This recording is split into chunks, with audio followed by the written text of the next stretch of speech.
que tiene que ver con un eje central que es el de las tarifas y también con el episodio que se vivió ayer por la mañana en el Congreso de la Nación. Es Axel Kicillof quien está del otro lado de la línea, ex ministro de Economía, actual diputado del Frente para la Victoria. Axel, buen día, ¿cómo te va?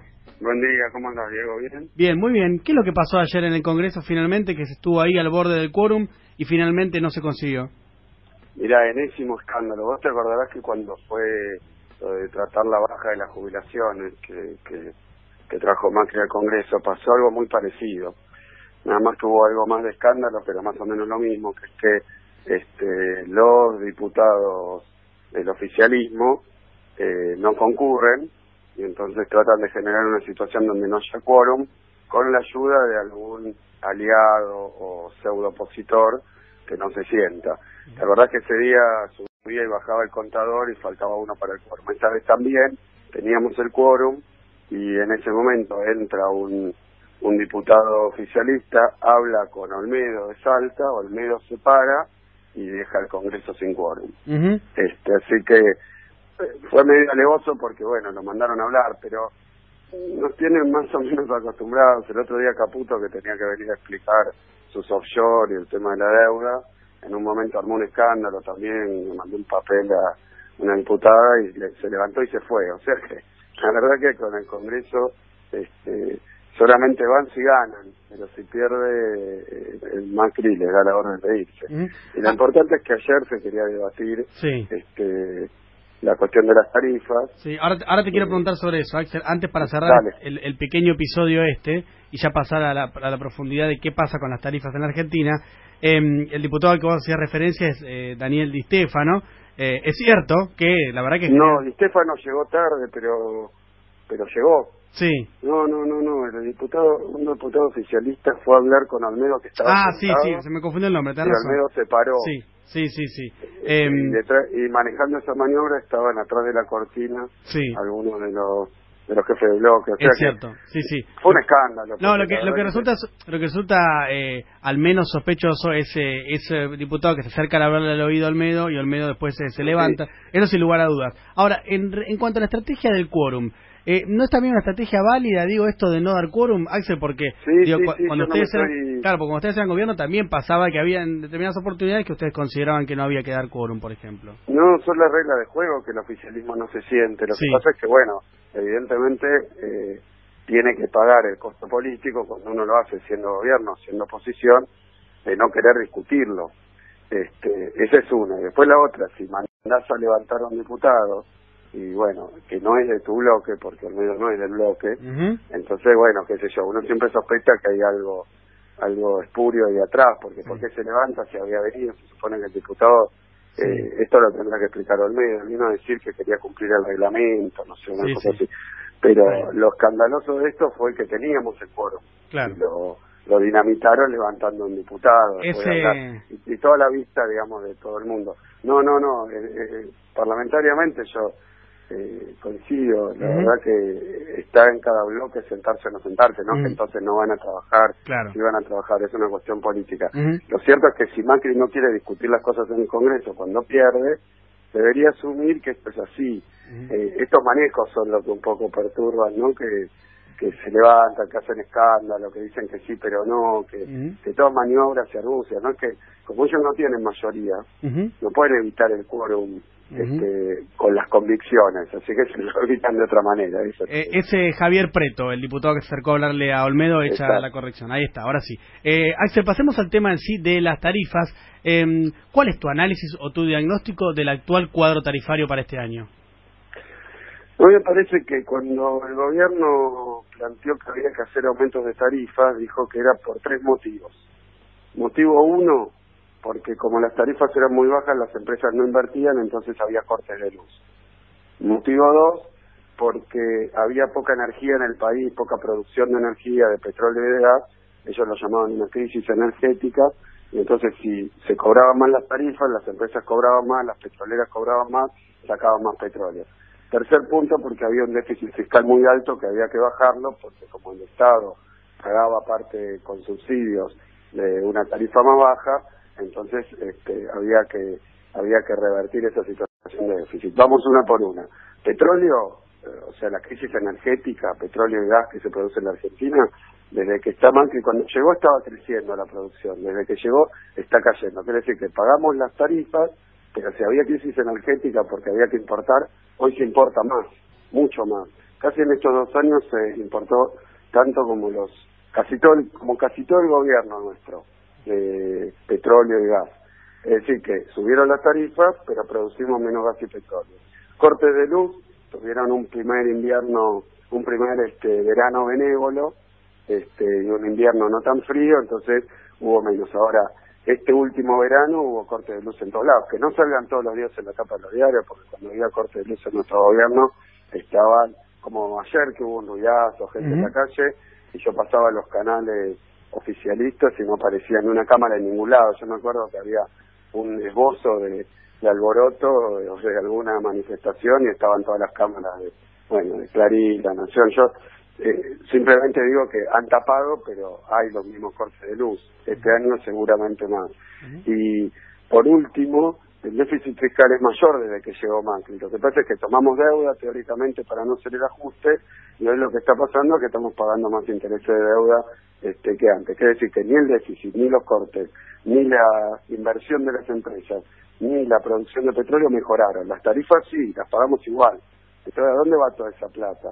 Uno observa los balances de las empresas energéticas, que justo son de Caputo, de Midlin, de Lewis, de todos personajes cercanos al gobierno, y se están llenando de plata.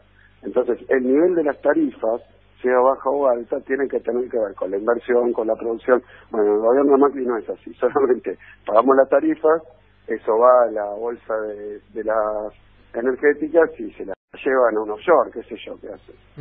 Ahora, Axel, el diagnóstico actual parece bastante claro y además se repercute directamente en los bolsillos de todos nosotros. Ahora, yendo a la película y no a la foto, a lo que se arrastra también de la gestión anterior, la política de subsidios que llevaban adelante ustedes, ¿crees que fue correcta o crees que fue excesiva en algún punto? Mira, la política de subsidios, la cuestión de los subsidios, yo la defiendo. ¿Los subsidios para qué sirven? Para que la gente, por ejemplo, pueda pagar la luz y pueda consumir otras cosas. Entonces, cuando se ahorra lo de pagar la luz, consume, genera mercado interno, demanda. O sea, que es un instrumento de creación de demanda. No acá. Si vos ves, el Fondo Monetario Internacional tiene estadística de subsidio. Argentina no era el país que más subsidiaba su energía, y la verdad que tenía sus resultados y hoy se está notando. La gente no puede pagar la factura de luz, a veces al punto de luz, gas, agua, transporte, el tanque de nafta, al punto que en un momento está empezando a reñir con la comida, digamos, con poder vivir bien, no solo consumir, irse de vacaciones, que Macri dijo que es una fantasía y una ridiculez que un tipo que labura pueda comprarse una moto, un auto e irse de vacaciones. Lo otro son las pymes y las empresas nacionales. Si pagan la energía al precio internacional, la verdad que tienen problemas, y eso es lo que está viendo. Hay lugares donde tienen que cerrar por la factura de luz. Y la verdad que eso no es lógico. Y esa es la comparación. Antes no tenían que hacerlo, ahora sí. ¿Cuál es la otra cuestión? Y la verdad que Argentina, en el peor momento, cuando más importó con nosotros, importaba un 10% de la energía. Eso era caro, pero el 90% que se producía acá era lo que fijaba el precio para nosotros. El subsidio era sobre lo importado. Sí. ¿Y qué hicimos para eso? Bueno, generar la recuperación de YPF, la producción de YPF empezó a crecer, y el propio Aranguren, cuando fue al Congreso, le dijo que en 4 años ya no íbamos a tener que importar energía, cuando fue en 2016. Pero hoy estamos cada vez más lejos del autoabastecimiento.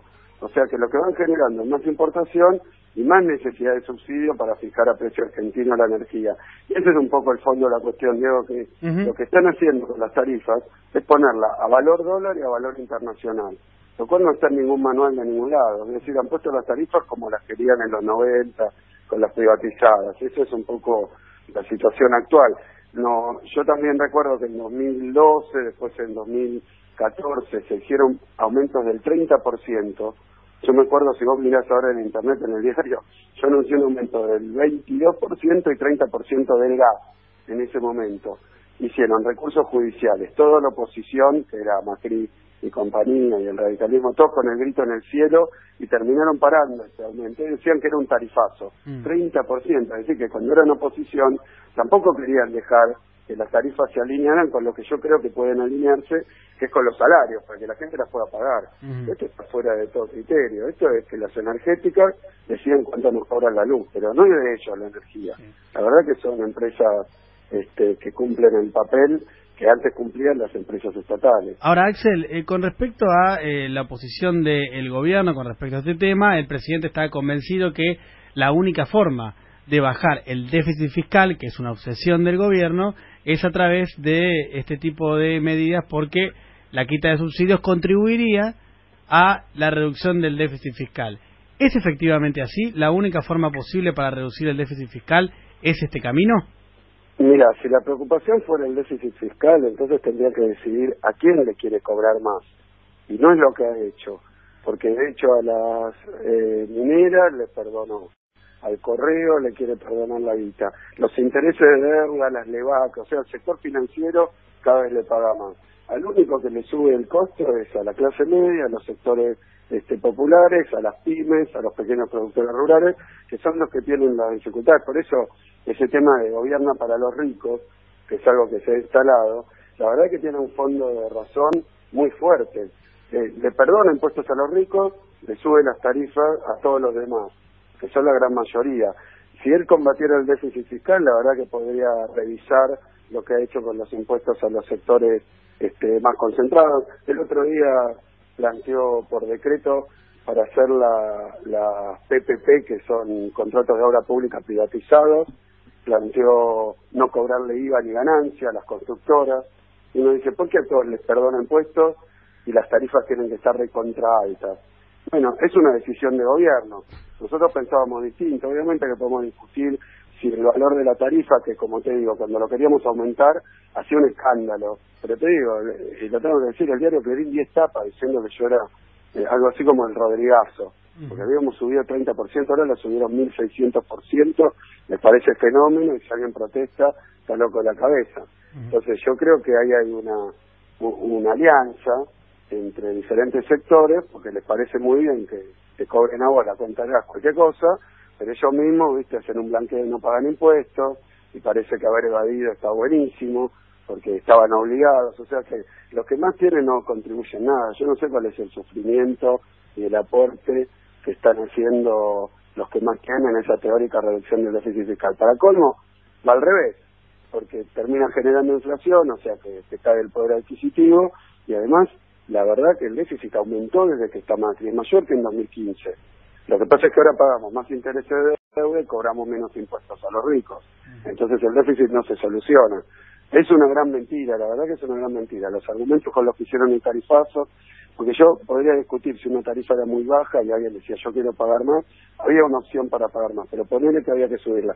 Cuando nosotros la subimos nos hicieron cualquier desastre mediático. Ahora la suben, pero 1000 veces más, porque es literal, y la verdad que tienen una cobertura tremenda y le quieren hacer creer a la gente que a lo que las energéticas le quieren cobrar la factura para llevársela como ganancia. Ganaron este año, el año pasado, la ganancia de Enor y de Sur fue altísima, creo que fue 9.000 millones de pesos.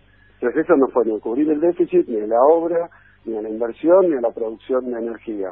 Fue al bolsillo de los dueños, que son amigos del gobierno para colmo. Entonces ya uno dice, ¿qué estamos discutiendo acá? ¿El nivel de las tarifas o cuánto tienen que ganar tus amigos? Es Axel Kicillof, quien habla con nosotros, ex ministro de Economía, actual diputado del Frente para la Victoria. Axel, gracias por la entrevista.